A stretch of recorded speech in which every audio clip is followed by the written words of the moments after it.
Calder, today we're talking about how long you have to sue for a misdiagnosis. What is the statute of limitations for a medical malpractice lawsuit? Sure. The statute of limitations for a medical malpractice lawsuit in Ohio is 1 year. And is that shorter or longer than some other states? That is one of the shortest statute of limitations in Ohio for any claims, and it's also one of the shortest nationwide. Does the statute of limitations vary depending on the type of case in Ohio? So you said that medical malpractice in particular has one of the shortest ones. So in other types of cases, it could be longer, even in Ohio.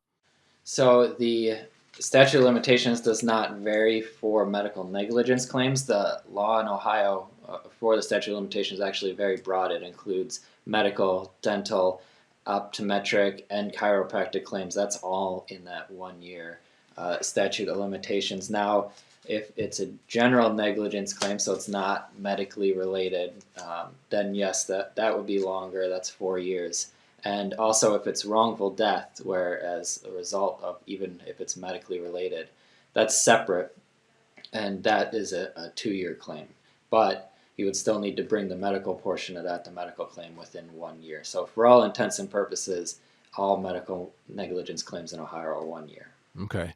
So that obviously doesn't give people a lot of time to file a lawsuit. When does that 1 year actually, start? That's right. It does not give patients a very long time. That starts from when the injury occurred. So from what it's usually from the event, that was the negligence, and it's also from when that injury first occurred. So that would be the date of the surgery where something went wrong. That would be the date that you got the test results saying that the date the test was performed. So let's say you get a test result that says you have cancer. It wouldn't be the date you found out about the result. It'd be the date that the test was performed, where they missed that the first time. Are there any exceptions to the statute of limitations for medical malpractice cases, or potentially, differences in where that starting, time would be? Like if somebody got injured, but maybe they didn't realize that they were injured until, some time later. Is there any kind of like leeway there or any other exceptions? Yeah, so there's two important factors that can determine when that clock starts running, if you will. Um, the first one is when the patient stops treating with the physician. So that's one exception. So if you're still treating with that doctor, that clock does not start running until you stop treating with that doctor. And so that won't be from when you made that decision, but rather from the last date that you saw the doctor on. So if you see the doctor and a month later decide you're never going back to that person, it's not the month later when you made the decision, it's the last time you saw them. But if that's, after the injury occurred, so let's say you had the surgery on January 1st, and that's when the injury occurred, but then you went to see the doctor for follow-up on February 1st, and that was the last time you saw him, that clock would start on February 1st rather than January 1st.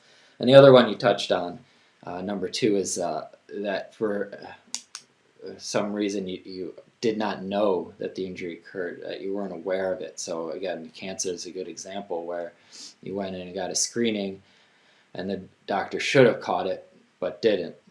And go back again 6 months later, and they do another screening and say, "Oh, now we catch it. Now you have cancer. And oh, by the way, you should have caught it back on the last screening," and they didn't. Well, the clock doesn't start running until you found out about it, and you should know, and then that's when that uh, uh, 1 year clock starts running. So obviously, with that 1 year statute of limitations, you want to try to contact a lawyer like yourself, as soon as possible. How long does it take to actually bring a lawsuit, and then, what would happen if you actually did, miss that deadline for a lawsuit to be filed? Yeah, so that like the 1 year can be very short. I mean, sometimes it can feel like a while, but by the time you call the lawyers and get involved, it can be a very long process, especially since you'll need to review get all the medical records, which can take some time, then have someone review them, and get an expert to sign off on the case to be able to file it. It's not something you can do in a matter of days or weeks. It takes time.